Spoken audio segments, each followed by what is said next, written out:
तो हमें स्वयं ढूंढना है। जिस दिन तुम स्वयं हर प्रश्न का जवाब स्वयं ढूंढना चालू करेंगे तो तुम्हारा माइंड इतना डेवलप होगा। डिटेल एक लड़की थी, वो उनके पिताजी बड़े डॉक्टर थे, यानी ये थे DHO डिस्ट्रिक्ट हेल्थ ऑफिसर थे। तो वो मुझे हर महीने को 500 रुपये देते थे, उनकी मिसेज आती थी। तो एक दिन उन्होंने घर को बुलाया था, दीदी घर पास में गया, उनकी लड़की मन के ऊपर रिसर्च कर रही थी। उनकी लड़की मन की प्रक्रिया क्या है, मन से कैसे, उसके मन में प्रश्न निर्माण आया हुआ कि मन की प्रक्रिया कैसे चल रही है, और उसके ऊपर रिसर्च कर रहे थे। उनके मन में वो प्रश्न ही नहीं निर्माण होता था, रिसर्च करती थी क्या वो। जब रिसर्च कर रही थी तो मैं बोला, देखो रिसर्च कर रही है, तुझे बड़ा बनना है तो स्वयं के भरोसे बने। उनके 2 गुरु थे बाबा साहब के उस समय, यानी बहुत ही टैलेंट लोग थे।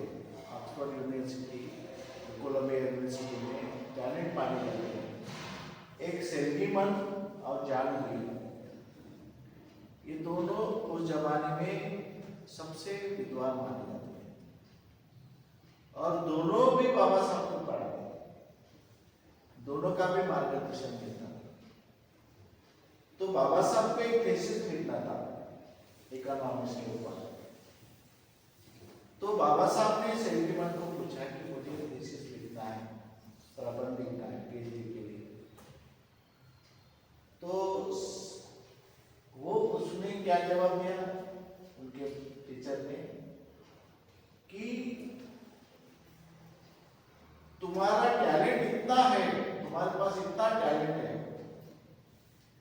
कि तुम एक PhD बनाने का जो फार्मूला है वो तुम स्वयं नया फार्मूला निकाल सकते हैं, और तुम एक नई पद्धति से PhD का ये कर सकते हो, थीसिस लिख सकते हो। तो बाबा साहब ने स्वयं फिर अपने चिंतन से ये किया। जब उनकी बैठक बैठी PhD, जो भी स्टूडेंट थे उनके सामने पेश करना था, बोलना था। जब बाबा साहब ने थीसिस के बारे में स्पीच दिया तो वहां सेल्वीमन भी था, स्टूडेंट भी थे, हैरान हो गए कि क्या दिमाग है। ये दिमाग डेवलप कब होता है, जब हम प्रयास करते हैं। अगर उन्होंने बोला कि ठीक है मैं बता देता, आ जाना, मैं तेरे को नोट्स दे दूंगा, तो बाबा साहब का दिमाग ब्रॉड नहीं होता, बाबा साहब उतने टैलेंट नहीं बनते। आज सेल्वीमन, अब जॉन डुई जैसे लोगों को जो सम्मान नहीं मिला, सिंबल ऑफ नॉलेज सम्मान बाबा साहब को मिला। बाबा साहब तो उनके शिष्य थे, लेकिन वो मान गुरु को नहीं मिला, वो मान शिष्य को मिला, क्योंकि गुरु ने बोला कि मेरा शिष्य मेरे से आगे बढ़ना चाहिए। वो टैलेंट है। तो मन की शक्ति जो होती है, मन में जो ताकत होती है, हर एक बच्चों में होती है, हर एक स्टूडेंट में होती है। सिर्फ उसको जानकारी नहीं होती, वो खुद को नहीं पहचानता, वो दूसरे के भरोसे नहीं लाता, दूसरों को ये करना चाहता है। तुम इतना स्वयं को इतना टैलेंट बनाओ, स्वयं को इतना बड़ा बनाओ कि दूसरे लोग तुम्हारे तरफ आने को। अरे इसका जवाब क्या है, उसको क्या ये है, खुद कर, जितना तुम स्वयं करोगे इतना टैलेंट बनेगा। जैसे हमारे भी आपने सेमिनार में देखा होगा कि अभी तो हमने बाहर लगाए, लेकिन खाना पकाने से लेकर हमारा हर एक विषय प्लेट बनाना, झाड़ू पोछा मारने से लेकर, वो नहीं कि भिक्षु है तो थोड़ा झाड़ू पोछा नहीं मारने का, तेरी सेवा लोग करेंगे, ऐसे हमारा ये नहीं है कि भिक्षु हर एक इसमें ट्रेन होने को। हमारे घर में हम स्वयं खुद खुद को ऐसा ट्रेन, हर चीज में ट्रेन बनाना है, हर चीज में। तुम्हारा काम देख के यहां से जाने के बाद 5 दिन के बाद में आपका टैलेंट ऐसा तैयार होने को ना कि घर वाले देखते रहे कि ये कौन सा मंत्र सीख के आया, कौन सी गोली खा के आया यार। 5 दिन में उसमें इतना बदलाव आया। हमने 5 दिन का शिविर दिए थे, बंदे जी को मालूम है। पहला शिविर बच्चों का लिए थे तिरकवाड़ के बाद, पहला शिविर। उस समय वो भतीजी में बनने का था, वो जब वो भाई का लड़का बोले, कुछ लोगों ने ये किया कि क्यों शिविर ले रहे हैं, लेने का है। छोटे बच्चे ज्यादा हो रहे हैं, छोटे बच्चे का शिविर लिया 5 दिन का, रात को सोने के लिए घर में जाते थे। तो शिविर का ऐसा असर हुआ, बच्चे सवेरे सवेरे स्वयं उठते थे, स्वयं तो ये शिविर तैयार करते थे, पानी गर्म करते थे, बच्चे स्वयं पानी गर्म करके नहाते थे, ब्रश करते थे। जो बच्चों को माँ बाप को करना पड़ता था, रे ये कर, ब्रश कर, ये कर, वो कर, नहा ले, बच्चे से स्वयं स्वयं नहा करके एकदम तैयार होके पढ़ाई करना शुरू कर देते। तो सारे माँ बाप मेरे तरफ है बच्चों की। भतीजे नहीं था ना उस समय में, लेकिन मेरे को आदत थी, मैंने भतीजे बनने के पहले भी हम लोग धम्म का काम करते थे। मेरे को इंटरेस्ट था धम्म का काम। मैं वहाँ पे जो ये था एक्सटेंशन ऑफिसर था, अधिकारी था, तो मेरे को शौक था, तो हम क्लास लेते थे, शिविर भी लेता था। बोले ये बच्चों में इतना बदलाव हुआ, तो माँ बाप पूछने के लिए आए कि आपने क्या पढ़ाया, मेरे बच्चों में पूरा चेंज हो गया। तो चेंज जो सोशल चेंज होते हैं, जो ये है सोशल चेंज, जब NDS नीड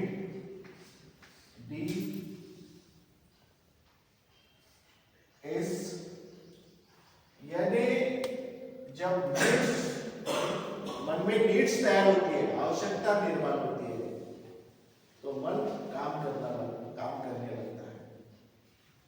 जब नीड्स होती है उसके बाद में डिजायर तैयार होती है, इच्छा। जब भूख लगती है तो फिर इच्छा तैयार होती है, चलो भूख लगी, खाना तो पकाना पड़ेगा। जब इच्छा होती है, जब विल पावर निर्माण होता है, तो स्ट्रेंथ निर्माण होती है, एक ताकत निर्माण होती है, और ताकत के भरोसे आदमी काम करता है। तो हमें नीड्स होने की, नीड्स मन में तैयार होने को, हम यहाँ से जाने के बाद में हमारे स्वभाव में, हमारे चाल चलन में, हमारे इसमें एक बदलाव आने। और ये पहली बैच होगी आपकी, देखो मैं तो गारंटी देता हूँ कि पहली बैच होगी, चाहे बच्चे कम है, लेकिन ये पहली बैच होगी। तो इस बैच में जरूर आपके इसमें बदलाव होगा, आप अपने आप को बदल देंगे, खुद को बदलना है, खुद के बिहेवियर को बदलना है, खुद के समझ को बदलना है, खुद के अंडरस्टैंडिंग को बदलना है, स्वयं को बदलना है। नहीं बदलोगे फिर कई शिविर में चले जाओगे, फिर दूसरे शिविर में चले जाओगे, शिविर करते रहोगे, लेकिन चेंज अगर करना नहीं चाहते तो आपका बदलाव कभी होगा नहीं, क्योंकि आपको आवश्यकता ही नहीं लगती चेंज होने। जब आपको आवश्यकता ही नहीं होती है तो विल पावर कैसा करेगा? जिस दिन आपको आवश्यकता लगे कि ये चेंज होने को ना, तो चेंज हो सकता है, और स्ट्रेंथ भी आपको मिल सकती है। इस तरह से उन्होंने खुली आंख करके प्रश्नों के समाधान के लिए वो लाइब्रेरी में जाते थे। कल बताया मैंने कि लाइब्रेरी में जाते थे, ऐसे टेबल और चेयर थे, 13 से 16 किताब निकाल दीजिए, 13 से 16 किताब। पहले एक ही लेखक राइटर है, उसके बाद में अगर एक राइटर की तो वो किताब नहीं मिले तो दूसरे राइटर की किताब लेते थे, लेकिन सब्जेक्ट वही था।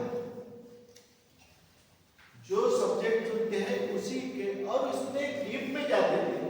जैसे प्रश्न में उसको मन में आया, जब भी बंदे जी ने बताया कि प्रश्न के अंदर प्रश्न, प्रश्न के अंदर प्रश्न,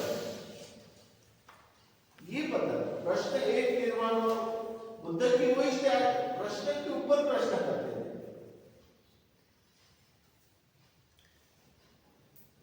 जैसे मैंने कल बताया, बुद्ध की तरफ एक आदमी गया, मेरा मन नहीं लगता, मैं दुखी हूँ। तो बोले क्यों नहीं मन लगता? नहीं, मैं एक लड़की को चाहता हूँ। तो फिर क्या हुआ? चाहते हैं तो क्यों नहीं मन लगता? नहीं, फिर वो लड़की दूसरे से बात करते तो मुझे दुख होता है। प्रश्न पूछते गए, वो जवाब देते गए, अंत में बोले दूसरे लड़की के साथ में बात करते तो मुझे दुख होता है। तो तुझे दुख क्यों होता है?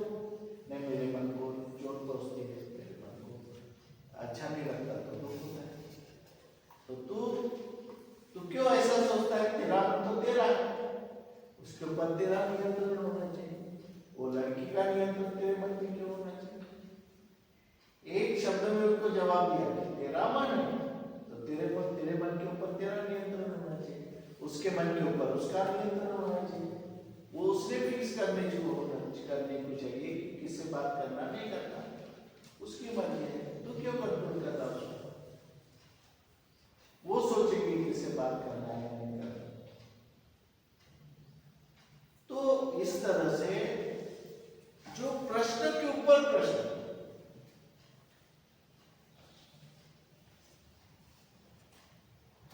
जैसे बैडमिंटन, अभी मनुष्य किसको कहेंगे?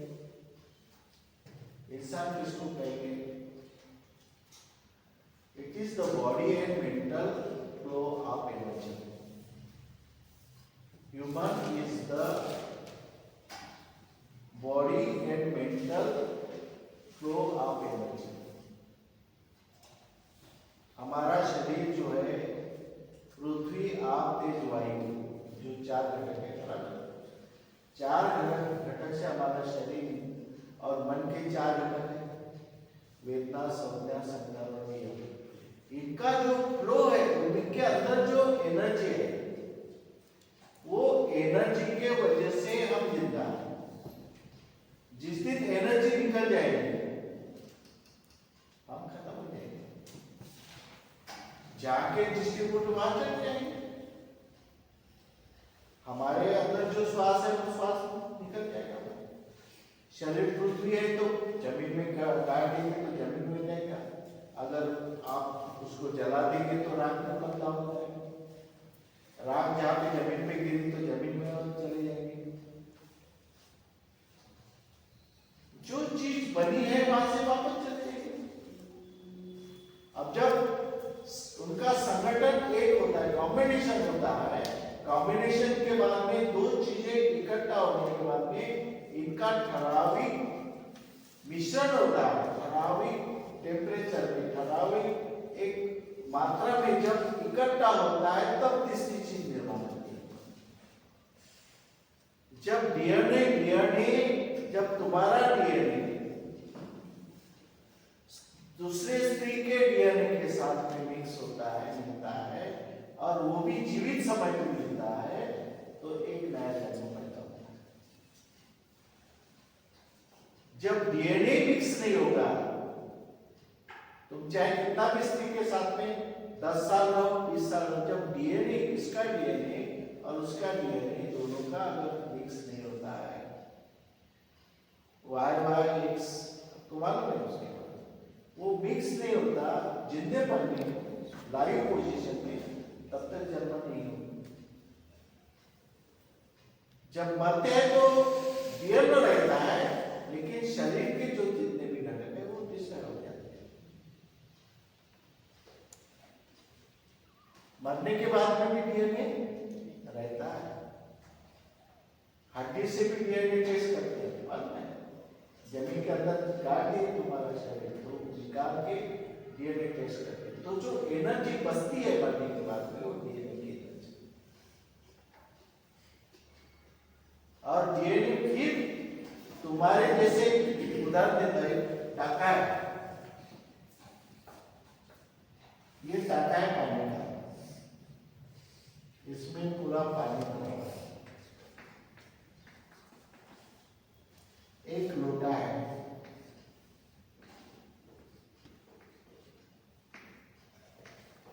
एक लोटा है, इस लोटे से टाके में पानी भरो, इस लोटे से टाके में पानी भरो, अलग अलग हड्डी से पानी भरो, ये हड्डी से पानी भरो, वो हड्डी से पानी भरो, अलग अलग जगह का पानी यहाँ पे आया,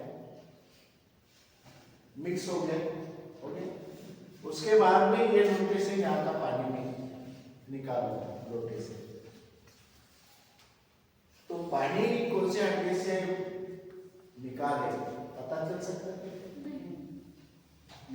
क्योंकि पानी यहाँ पे मिक्स हुआ, पूरा पानी यहाँ पे मिक्स हुआ, और इसी पानी से हम लोटे में पानी निकाले, लेकिन वो कौन से हड्डी का पानी है वो पता नहीं रहता, इसलिए एनर्जी रहती है, नाम रूप भी वही रहता है, बॉडी का जो बनते हैं पृथ्वी आप देख रहे वही रहता है, लेकिन आदमी मरने के बाद में दूसरा आदमी पैदा होता है तो वो आदमी आदमी नहीं रहता। आदमी कब बनता है? जैसे बैल मंडी आपने देखे होंगे, बैल मंडी में क्या क्या रहता है? चक्के रहते हैं, उसकी बॉडी रहती है, धुरा रहता है, सब कुछ रहता है, तो तुम धुरे को बैल मंडी बोलेंगे क्या? चक्के को बैल मंडी बोलेंगे क्या? जो बॉडी रहती है उसको बैल मंडी बोलेंगे क्या? जब कॉम्बिनेशन में आते हैं सारी चीजें, जब तैयार हो जाती है तो उसको हम बैल मंडी बोलेंगे। तो जिंदा आदमी कब तैयार होता है? जब इनका कॉम्बिनेशन मिल करके जब आदमी जिंदा होता है तब उसको इंसान बोला जाता है। एक हाथ को इंसान नहीं बोला जाता, एक पैर को इंसान नहीं बोला जाता, एक आंख को इंसान नहीं बोला जाता, एक कान को इंसान नहीं बोले, कान को कान ही बोला जाता है, आंख को आंखें बोला जाता है, पैर को पैर बोले। जब इनका कॉम्बिनेशन होता है तो जिंदा आदमी बोला जाता है। इसी तरह से कॉम्बिनेशन जब होता है तभी हम जिंदा रहते हैं। कॉम्बिनेशन खत्म हो गया,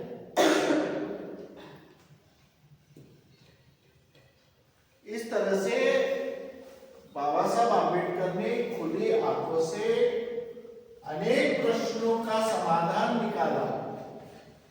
अनेक प्रश्न थे बाबा साहब के सामने, प्रश्न निर्माण होते गए, उनका समाधान निकालते गए। इससे रेफरेंस लेखक के 16 किताब के रेफरेंस देखते हैं।